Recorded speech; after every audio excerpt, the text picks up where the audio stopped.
Last session I served on the Judiciary Committee and served on the Immigration Subcommittee. I have a district that is heavily agriculture, that depends a lot on labor in order to not only plant but also harvest their crops.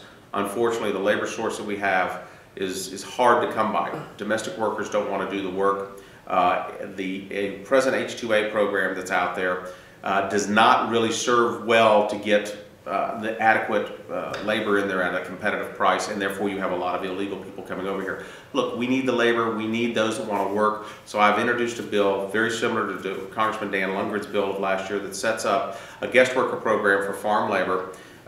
It will be under the U.S. Department of Agriculture, not under the Department of Labor.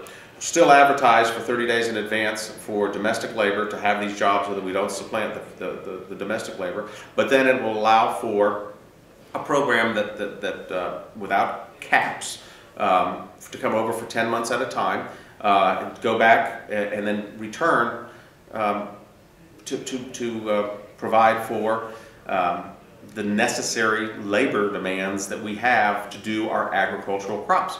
We have a very difficult time getting these done, and we're finding out that we're starting to lose a competitive edge to some of these countries that border us. And if we start to become dependent on foreign sources for agriculture, that's one of the worst things that could ever happen to our country. And so we need to make sure that we supply not only the appropriate technology for our farming and agriculture industries, but we also supply the appropriate and necessary manpower or labor that's necessary to keep us in a dominant agricultural position. Now you mentioned they get somewhat of a 10-month work visa. Right.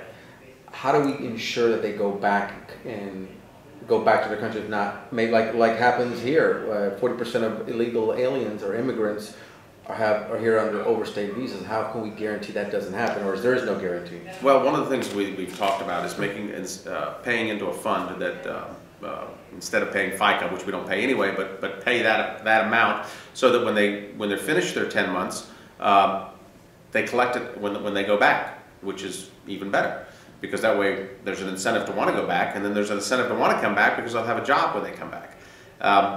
It is something that we believe that people that come over here to work, if they wanted to stay here, they would leave their money here. But they send their money back home because that's where their families are. And they don't necessarily want to come here as a citizen. They want to come here because of the economic opportunities. And the only way to stay here when they're done is to stay here, and they're here illegally. Well, this program recognizes their desires to want to use this country as a source of their income to do jobs that domestic workers don't want to do.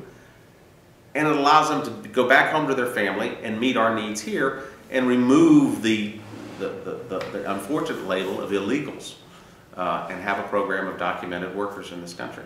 What do you think of Senator Rubio's proposals a couple days back as far as what he's looking for into an immigration reform bill? I laud him on doing that. I want to see the details there. I think one of the things that we have to be careful of is the path to citizenship.